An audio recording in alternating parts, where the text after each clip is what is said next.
Okay, I'm recording now. Hi class, I'm sending you a quick video to talk a little bit about the upcoming assignment that we have for class. And I wanted to share screen. Give me a second. Here we go. So if you go to modules week 3, you will see the following assignment. So the assignment that's up, the big assignment that's coming up is essay 1. And I'm going to give you the basic instructions, and then I'll elaborate a little bit about, I'll elaborate on some of the ways that you can answer this question. So in a 4 to 6 page essay, now I'm saying 4 to 6 page essay because 6 pages doesn't necessarily mean that the paper is better, right? I want you to really think about what it is that you're trying to say, whether you're answering the question, and whether the way you are answering the question is meeting all of the minimum requirements. So I don't want you to feel like, oh, I only have 4 pages and that's going to impact your grade. If it's a solid 4 pages, then that can easily be an A, right? But I'm giving you 4 to 6 pages. And remember, this is MLA format, so everything's double spaced.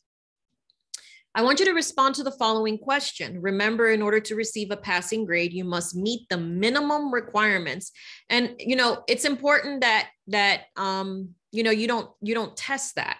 If you have questions on how you can meet the minimum requirements. So for example, if you're stuck at 3.5 pages and you're like, I'm running out of ideas on how to like stretch out what I have to say, usually that means that there is potential to elaborate more, but we can get to that later.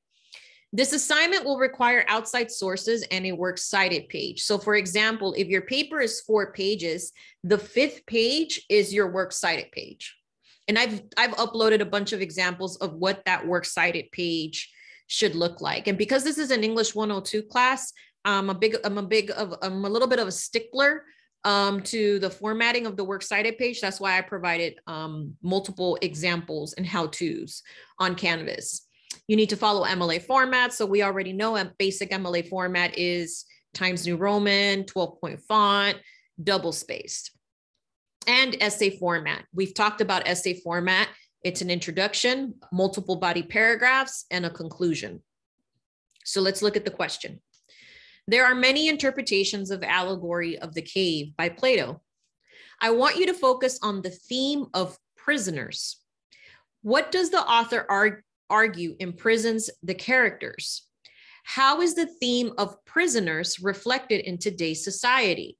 I encourage you to include close readings of the primary source.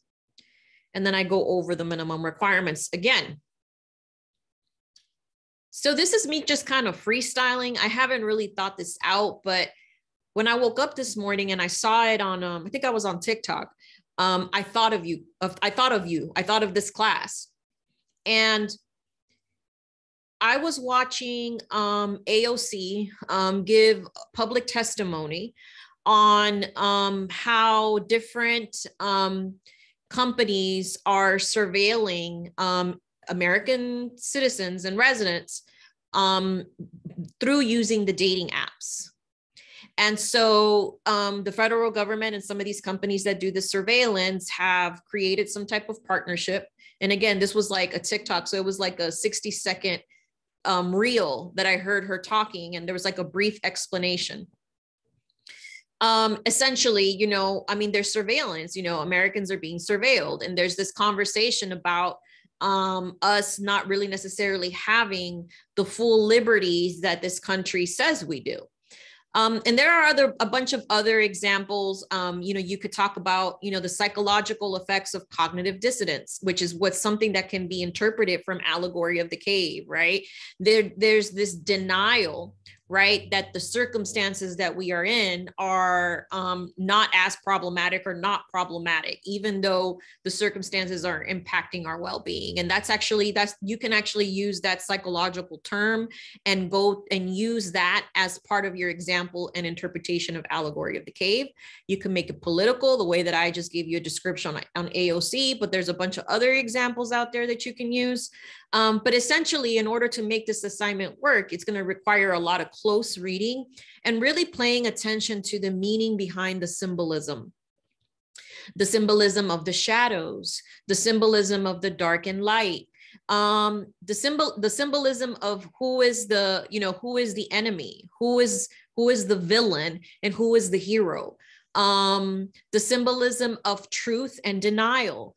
And so there are the fire, right? The chains. There's so many other symbols in Allegory of the Cave. And because Allegory of the Cave is your primary source, your analysis has to heavily rely on Allegory of the Cave.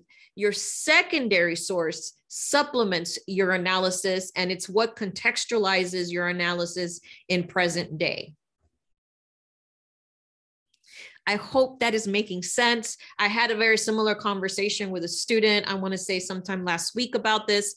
And they said that they felt like this explanation was helpful. If this is not helpful, don't worry about it. But I wanted to make sure I sent you an update for this week, because this is our first, our first big assignment. And I want you to feel good about what you're going to be submitting. And I also want you to feel supported. So excuse me. So if you have any questions, the time to ask those questions are, within the next couple of days.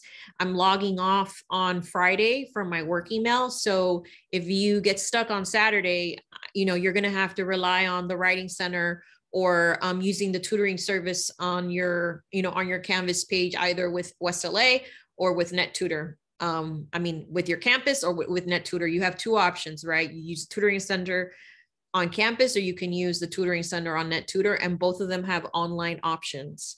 I hope this was helpful. And if you have any questions, please feel free to reach out. Good luck.